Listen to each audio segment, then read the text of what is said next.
Welcome to Hood Champion Boxing and Sports. In boxing, you find a way to win or you find a way to lose. My ass is sore, man. I got up and went to the boxing gym today. I trained. Then I had my son I trained. Hood Champion, feeling sore. But it's a good discomfort, you know what I'm saying? Anyway, man, let's talk about some boxing here. Now, look, the boxing world feels like it's entering another chaotic era where everybody wants a piece of the heavyweight crown. Everybody still wants to fight Crawford. Turkey out of shit wants Crawford to fight. There's all kind of shit going on. The ladies are out here, holding firm with the headlines, you know what I'm saying? But I think fans are also getting frustrated with the politics holding up some of the fights they actually want to see. Now, let's just jump right into this. I want to get this out there to y'all. Sugar Ray Leonard's son was allegedly arrested for trying to enter his LA home. Now, supposedly, I'll tell you what, the news shocked fans.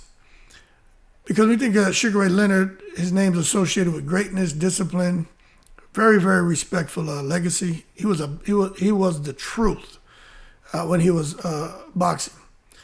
But the reports claim his son was arrested after allegedly attempting to enter Sugar Ray Leonard's home in LA, and I don't understand what the hell's going on there. It didn't really get into too many specifics, but it created a big wave in online discussions, man. So I think a lot of fans, when I listen to him, it's concern, it's sadness, just trying to understand his situation becoming public and why is it that his son was attempting to enter his home, and I guess there was a no contact order in place or something like that. But the bottom line is, to see a headline like that with Sugar Ray Leonard, it's just very disheartening. And it also reminds fans how difficult life after fame can become for boxing families. So the public sees the championship, they see the wealth, they see the glory, but not the private struggle that sometimes happens behind closed doors. These people are human too.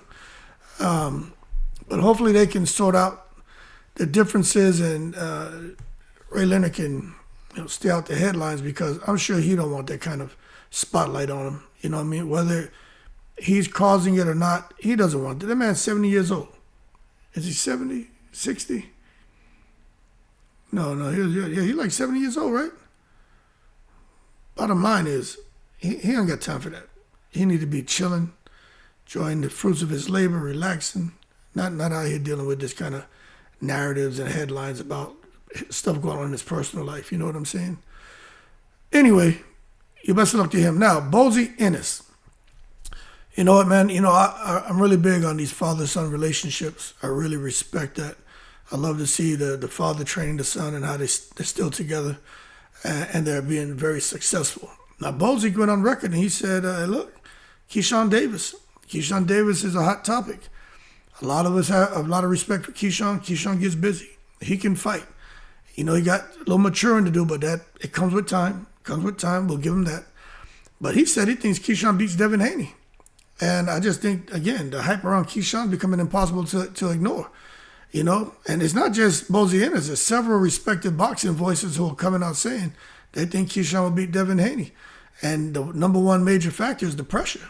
They're like, that pressure Keyshawn picks that he puts on, they feel he just put that pressure on Devin and refuse to give him space, force him exchanges. And if he can physically impose himself, that means that he wins. They think about Jorge Linares putting that pressure on Devin and landing a big shot and hurting him. Ryan Garcia, even Vasily Lomachenko, where Haney looked very uncomfortable dealing with the sustained aggression. But when it comes to Keyshawn, he's being viewed as a new generation complete fighter. And he's got it, man. You can't take nothing away from Keyshawn. Slick defense, elite timing, dog mentality, and the willingness to walk opponents down. Like, Keyshawn's got it, man. But Devin can box. Devin can move. Devin's intelligent.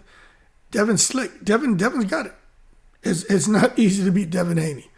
Devin is a brilliant, brilliant fighter, man. But some people think Keyshawn's mentally stronger in firefights. And it'll make the fight ugly, physical, uncomfortable from the opening bell. And we know Keyshawn has the ability to get in there and use forearms and do whatever it takes. Make it real physical. Make you uncomfortable. I mean, shit, it's a fight. You know what I'm saying? But what's making this narrative go viral is that people no longer see it as potential. They're starting to believe Keyshawn is special. And they should. The man's a damn Olympian. Got a silver medalist, was a champion already, dominating at 140. Now, it's 135, 140, and he looks like he's heading to 147.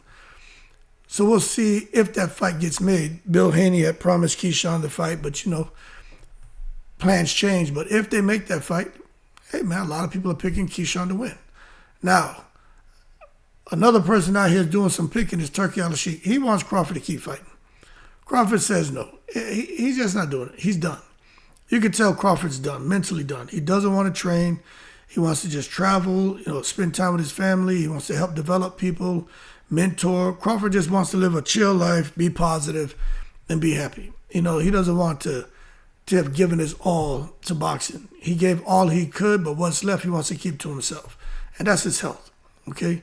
And you can't fault him for that, But Turki Al-Sheikh, he's trying to get one more fight for Crawford, man, and before Crawford's completely unremoved. But Crawford doubled down on those retirement talks, satisfied with what he accomplished. Fans believe Crawford is missing something important, man. They feel that he's missing the opportunity while he still has some gas in the tank to go for a fourth undisputed distinction. But Crawford is like, my legacy is already set. The man got 3 undisputed distinctions. 5 weight divisions, he's become a champion. Crawford ain't, what more you want this man to do? You know what I mean? Titles at 135, undisputed at 140, undisputed at 147, title at 154, undisputed at 168. The man's a Hall of Famer, pound for pound status, man. Dude's like an alien. You know what I mean? He ain't normal. They still want this man to keep fighting, so he doesn't want to risk ending his career with a damaging loss against some young, naturally bigger opponent. He did come out and say certain things about Boots, but Crawford didn't want to talk about that when he was interviewed. But he basically, and I'm paraphrasing, said he'd fuck him up. But that's the one fight, if he did come back, I think people would be pushing for. That or Turki want him to rematch Canelo.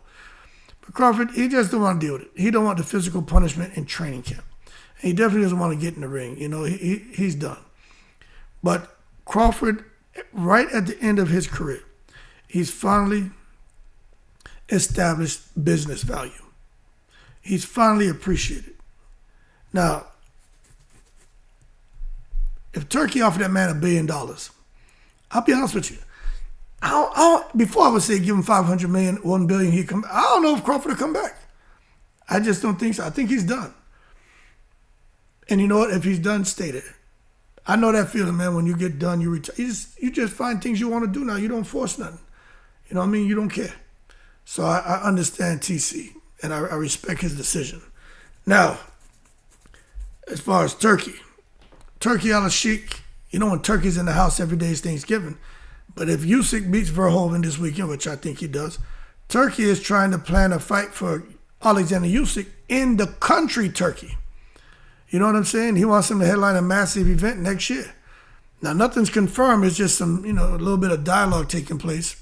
But the idea alone has fans talking because Usyk is the center of the boxing universe. I mean, he's in high demand. Everybody wants to fight him. I mean, Dubois, Caballel, rumors about Jaya Pataya, David Benavidez, Tyson Fury wants him again, and Joshua fighting Fury, then maybe go at Usyk. And bottom line is, everybody wants to fight Usyk.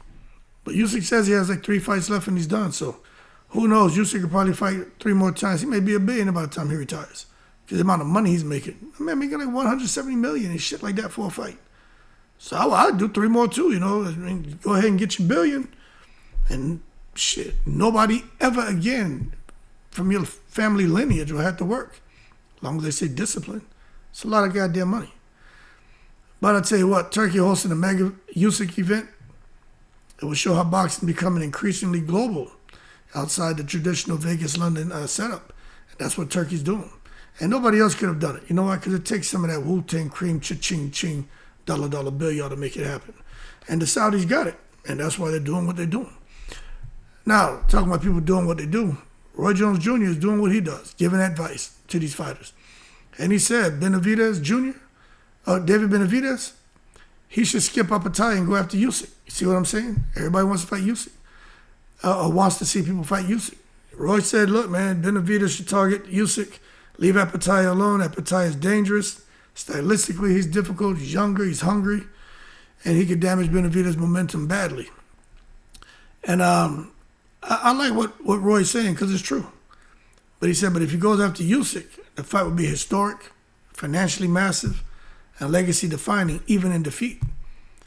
But fans are split on that because some think Roy's protecting Benavidez from a brutal stylistic matchup against Jai Apataya. Others think Benavidez versus Apataya is exactly the type of fearless super fight boxing needs right now. And I'll be honest with you, the matchup has become one of the internet's favorite fantasy fights. As far as Benavidez, for me, Benavidez and Apataya. But there are a lot of people who, they think that Benavidez has the speed and he has the, I would say like that, the maliciousness to go up there and battle with a 6'4" Alexander Usyk. I'm being honest with you. If he gets the opportunity, maybe you go take it, get that money. But him beating Usyk, I just don't see it. And it's just like him fighting Japataya. I see what Roy Jones sees, a stylistic nightmare. So David Benavidez, man, we'll see what he does next. But I tell you what, this Bivol fight, that shit is in the breeze. Because Bivol is fighting effort. And then after he beats him, Caleb Smith was made the mandatory. So he got to fight him. So as far as Benavidez thinking he's going to get the Bivol fight, that shit is out of here. Bivol has Eifert or Effort, however you pronounce his last name. Then he's got to fight Caleb Smith. So Benavidez got to do something. And now you got the Jai Pataya fans out here licking their chops, boy. They can't wait to get news of what Benavidez is going to do next, and they're hoping that he fights Jai Pataya.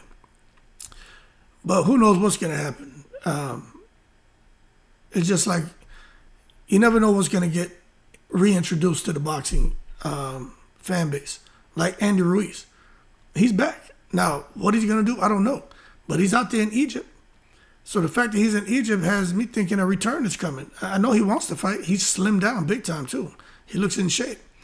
But he may have a fight locked in. They just haven't announced it. For him to be in that kind of shape just doesn't make sense. Not like that. So it shows me that he's staying ready. But I think something big is brewing behind the scenes. It's about time to him to get back, man. When you start seeing fighters appear around Turkey-linked events, speculation explodes. So now you got me wondering, is Ruiz preparing for a comeback? Is the Saudi money reviving his career? Could Ruiz land a heavyweight tournament slot? You just don't know. Because he's been inactive, but he still carries a major name. And it all stems from him clipping AJ. But I'll tell you what, in today's heavyweight division, when you have a name like Andy Ruiz, it generates huge opportunities. So I would like to see him get back. But unfortunately for him, he's not going to be against Tyson Fury. Matter of fact, Tyson Fury is looking for opponents, but he shot down Andy Ruiz and he shot down Big Baby Miller.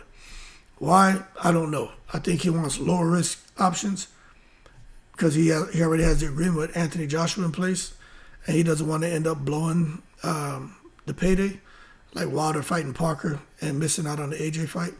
So Tyson Fury, he's like, he doesn't want to risk anything. And the heavyweight division has changed dramatically over the last couple of years. And Tyson Fury once looked untouchable, but now he looks vulnerable. And I think that's why he's like, nah, I'm no longer physically invincible, man. I'm not that guy that I was. That pressure Big Baby brings, that could create issues for me. And Ruiz has the hand speed and power that can create issues for me. So Fury's doing the smart thing. Who he's going to fight next, I don't know. But he sure as hell don't seem to be interested in fighting. Well, he's not interested in fighting Andy Ruiz and Joe Big Baby Miller. Now, the fight this weekend that has everybody talking is Rico Verhoeven. He wants to make Usyk uncomfortable. Look, size matters, man. And Verhoeven's going to try to make Usyk uncomfortable the same way Francis Ngannou made Tyson Fury uncomfortable. I hear that statement immediately grabbed my attention. And you think about Usyk's movement, his IQ, he's like an impossible puzzle. But when you listen to Rico's argument based on physicality, leaning, pressure, clinch strength, body mass, constant discomfort, no one's saying necessarily that he beats Usyk, because I don't think he beats Usyk. But, when he does make a good point, because he boxes better than Ngannou, and Ngannou had success against Fury. But Usyk boxes better than Fury. The bottom line is, it doesn't sound, to some people, it doesn't sound completely impossible for Verhoeven to make Usyk uncomfortable and get a win. But to me, they're taking it to the goddamn stupid. That's just me. But anyway, enough talking about that. Caballero, he wants a shot at Usyk. He ain't never going to get it. That dude, they do not want to put him in there with no damn Usyk, being ignored by mainstream boxing politics. He's got discipline. He's technically sharp, pressure heavy, durable, genuinely dangerous, goes to the body. Caballero is the boogeyman at heavyweight. That's why he ain't getting in that ring with Usyk. It's not on him. They just won't give him the fight. You know what I'm saying? Some say he lacks promotional power. I'll tell you what's really going on is this is becoming a recurring frustration in the sport of boxing at the heavyweight division when it comes to Caballero. I mean, what more you want this man to do? You know what I'm saying? Beat Frank Sanchez. He beat Makhmudov. He beat, what's his name? Big old Zhili Zhang. I mean, what more they want him to do? I'll tell you what, man. They need to get their business priorities straight and get this man an opportunity. Also out there in Egypt this weekend, got the ladies out there fighting. Mizuki Haruta, she's ready for Solomon in Egypt. Solomon, I think, was originally born and raised in Egypt, I believe. Egypt or Turkey, one. But the bottom line is she's ready to get busy. Both of them are. This is going to be a tough fight, man, for both of them. It's gaining attention, man, because a lot of us appreciate elite women's boxing, and this is what we're going to get. But Hirota continues building momentum quietly, man. Many fans believe these international showcases are helping women's boxing and expanding globally in serious ways. And I don't know if I'm going to be around to catch all the events, but I really want to see these women fight too. I want to see how it all plays out. Because the women, man, they give 110% when they get in that ring. Some of the women's fights are more exciting than the men's. Because them 2 minutes, they get busy, you know what I'm saying? And you know who else plans on getting busy? Saul Canelo Alvarez from Guadalajara, Jalisco, Mexico. That man don't want to retire on a loss. And I don't think he will. But one thing for sure, he ain't getting a rematch with Crawford. They don't want to do it, man. Crawford's done with it. Canelo wants it, but I think Crawford better be careful because you look at how Munguia looked. Munguia looked like a beast in his last fight. You look at now Isaac Pitbull Cruz is coming over to work with Eddie Reynoso. Makes you wonder why. Canelo, I'm just saying, Crawford better be careful. That's why I'm glad he's not doing it. But for Canelo, I'll tell you this. He's older, Crawford's older. They both understand legacy. One bad night changes public perception. If Canelo loses, no big deal. Crawford loses, big deal. And that's why with Crawford being retired, he needs to stay where he's at. He can't afford that. Now, something else that I didn't realize, because I wondered what happened to him, Michael Rivera, or Michelle Rivera, the Dominican fighter. He's suing Demetrius Salita because Demetrius Salita was supposed to give him a certain number of fights a year, and he hasn't been able to do it. That's just the ugly side of boxing. But as a result, he's lost momentum. You know, it seems like his money's dried up. His rankings have fallen, and prime years, are vanishing. So the inactivity issues are sad. But if Demetrius Salita can't fight his fight, let him go to Zuffa. That's what I don't understand about these promoters. If you can't get a fighter fights, just let him go somewhere else where they can get fights. Now you got lawsuits and everything else, which is just unfortunate. But anyway, man, there's just a lot going on. But out of everything I talked about, I'm looking forward to that Bivol Apataya. I hope they make that fight. That's the one I want to see, man. Pressure versus pressure, body punching, toughness, nonstop action, zero fear by either man. Shit's going to be violent. That being said, y'all keep cool. I'm in the breeze.